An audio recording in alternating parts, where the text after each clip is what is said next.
Hello student, good evening. देखिए, मैंने अभी इसके पहले आप लोगों को फर्स्ट लेसन पढ़ाया था। तो उस फर्स्ट लेसन मैंने आप लोगों को बताया था वेव ऑप्टिक्स, तरंग प्रकाश की। तो उसमें आपने देखा था कि प्रकाश की प्रकृति के बारे में देखा था, प्रकाश का व्यतिकरण देखा था। उसके बाद आपने व्यतिकरणता विवर्तन में अंतर देखा था, मैलस का नियम देखा था, पोलराइड क्या होता है। ये सब सारी चीज़ें मैंने आप लोगों को फर्स्ट लेसन में पढ़ाया था। आज मैं आप लोगों को दूसरा लेसन लेकर आया हूँ, जो कि फाइबर ऑप्टिक्स का परिचय, इंट्रोडक्शन टू फाइबर ऑप्टिक्स। बहुत ही इंपॉर्टेंट चैप्टर है ये। देखिए, इसमें एक क्वेश्चन आता है प्रकाश का अपवर्तन। तो देखिए, प्रकाश का अपवर्तन क्या होता है, मैंने यहाँ लिख रखा है कि जब कोई प्रकाश किरण एक माध्यम से दूसरे माध्यम जाती है तो अपने मार्ग से विचलित हो जाती है। अपने मार्ग से विचलित होने की जो घटना घटती है, इसी को हम बोलते हैं अपवर्तन प्रकाश का। तो देखिए, और एक चीज़ ध्यान रखिएगा। देखिए, ये मैंने यहाँ पर फिगर में दिखा रखा है आप लोगों को। ये हमारा जो है कि आपतित किरण है, ये अपवर्तित किरण है, और ये जो बीच में ये क्या है, अभिलंब है। आप लोगों को दिख रहा होगा। इसके बाद देखिए, अगर हमारी प्रकाश किरण विरल माध्यम सघन माध्यम, जैसे देखिए मान लेते हैं कि हमारे ये अभिलंब है, ये एक है, ये दो है। ये मान लेते हैं जो हमारा विरल माध्यम, दूसरा सघन माध्यम। ये प्रकाश किरण आएगी तो देखिए, अभिलंब अगर विरल से सघन माध्यम में जा रही है तो अभिलंब की तरफ झुक जाएगी। अगर यहीं सघन से विरल में जाएगी तो ये अभिलंब से दूर जाएगी, ये अभिलंब से दूर हटेगी। तो यहाँ पर देखिए, फिगर में आप लोगों को दिख रहा है कि ये जो है कि विरल से सघन में थी, ये अभिलंब के पास आ रही है। ये देखिए, जो कि आप अपवर्तित किरण आ रही है, अभिलंब के क्या आ रही है, अभिलंब के पास आ रही है, ये वाली पास आ रही है। अगर यहीं हमारा सघन माध्यम होता, नीचे विरल माध्यम होता, तो ये क्या होता, अभिलंब से दूर जाती। और ये देखिए, ये जो हमारा कोण है, आपतन कोण है, ये अपवर्तन कोण। आपतन कोण को आई से, अपवर्तन कोण को हमने आर से लिखा हो। तो फिगर में देखिए दिख रहा है आप लोगों को। ये बहुत ही इंपॉर्टेंट है, पूछ देता प्रकाश का अपवर्तन और किसे कहते हैं, या प्रकाश का अपवर्तन क्या होता है, अपवर्तन के नियम लिखिए। तो मैंने देखिए दिखा रखा है कि प्रकाश के अपवर्तन के दो नियम होते हैं। अब कौन कौन नियम होते हैं, देखिए ये एक है पहला नियम। पहला नियम क्या है कि आपतित किरण, अपवर्तित किरण तथा अभिलंब तीनों एक ही तल में स्थित होते हैं। आपतित किरण, अपवर्तित किरण तथा अभिलंब। देखिए, ये हमारा क्या है, आपतित किरण है, ये अभिलंब है, ये हमारी अपवर्तित किरण है। तो ये तीनों एक ही तल में स्थित होते हैं। देखिए यहाँ पर मैंने जो गोला बना रहा हूँ, ये एक ही तल में स्थित होते हैं। दूसरा नियम क्या है, देखिए फिगर में दिख रहा है आप लोगों को, आपतित किरण, अपवर्तित किरण और अभिलंब जो ओ बिंदु है, ये तीनों एक ही तल में स्थित होते हैं। उसके बाद देखिए दूसरा नियम, किन्हीं दो माध्यमों के लिए आपतन कोण तथा अपवर्तन कोण की ज्या, ज्या मतलब साइन का अनुपात एक स्थिरांक या एक नियतांक होता है। यानी sine i by sine r बराबर नियतांक। आई देखना है कि आपतन कोण है और आर अपवर्तन कोण है। और इस जो हमारा दूसरा नियम, इसे स्नेल्स लॉ भी कहते हैं। देखिए मैंने यहाँ पर लिख रखा, पीडीएफ के रूप में भी आप इसे इसका स्क्रीनशॉट ले लीजिएगा। यदि हम मान लेते हैं कि आपतित किरण माध्यम एक, देखिए इसमें मैंने एक और दो माध्यम दिखा रखा है यहाँ पे। देखिए एक माध्यम और नीचे दो माध्यम मैंने लिख रखा है। तो यदि हमारी आपतित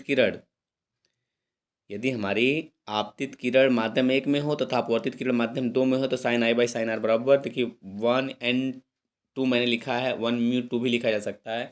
यानी कि माध्यम एक के सापेक्ष माध्यम दो का अपवर्तनांक।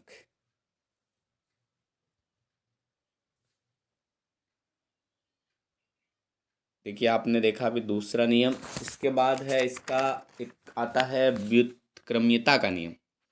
देखिए व्युत्क्रम्यता का नियम क्या है, यदि आपतित किरण को हम माध्यम एक मान लें और अपवर्तित किरण को माध्यम दो मान लें, तो sine i by sine r बराबर 1 n 2, यानी कि एक माध्यम एक के सापेक्ष माध्यम दो का अपवर्तनांक। तो समीकरण देखिए मैंने एक लिखा हुआ है। इसी प्रकार प्रकाश के संचरण की दिशा विपरीत हो जाए, यानी कि हमारा माध्यम एक दो बन जाए और दो माध्यम एक बन जाए, तो साइन आर बाई साइन आई हो जाएगा, उल्टा हो जाएगा 2n1। अब अगर समीकरण एक और समीकरण दो का आपस में मल्टीप्लाई करेंगे, देखिए sine i by sine r गुणे sine r by sine i, तो आई से साइन आई कटेगा, साइन आर कटेगा। यानी 1n2 गुणे 2n1 बराबर क्या हो जाएगा, 1। यानी 1n2 का अगर मान निकाल तो 1/2n1, यानी कि 1n2 की जगह अगर 2n1 लिखना होगा तो उसकी अपोजिट में हो जाएगा। इसी तरह से समांतर सतहों से देखिए भी अपवर्तन है। हमने देखिए क्या क्या ले लिया है, एक माध्यम वायु लिया है, एक माध्यम जल लिया है, एक माध्यम कांच लिया है। यानी प्रकाश किरण वायु से जल में जाती है, जल से कांच में जाती है, कांच से हवा में जाती है।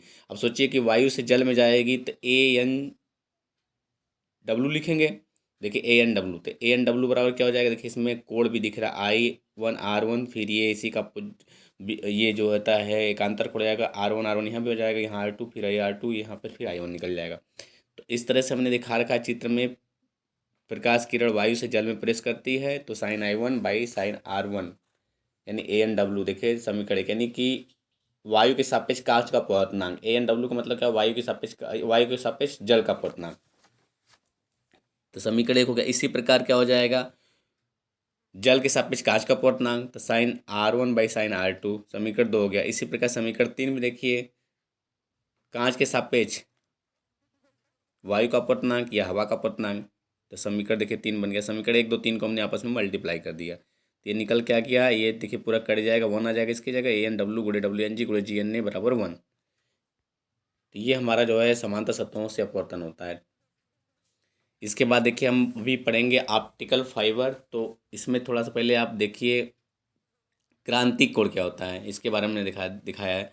तो सघन माध्यम में वो आपतन कोण होता है जिसके लिए विरल माध्यम में संगत अपवर्तन कोण का मान 90 डिग्री होता है, उसे हम क्रांतिक कोण कहते हैं। देखिए मैंने यहाँ लिख रखा है, इसे PDF के लिए बना लीजिए। अब देखिए ऑप्टिकल फाइबर, देखिए ऑप्टिकल फाइबर का पहले आप लोग फिगर बना लीजिएगा। देखिए इसमें इसके मुख्यतः 3 भाग होते हैं, कोर होता है, क्लैडिंग होता है, प्लास्टिक जैकेट होता है। ये ऑप्टिकल फाइबर का फिगर भी अगला हेडिंग है, क्रांतिक कोण के बाद ऑप्टिकल फाइबर। इसका ये फिगर आप लोग को मैंने अलग से कर रखा है, इस फिगर को आप लोग बिल्कुल ड्रा कर लीजिएगा, इसका स्क्रीनशॉट ले लीजिएगा।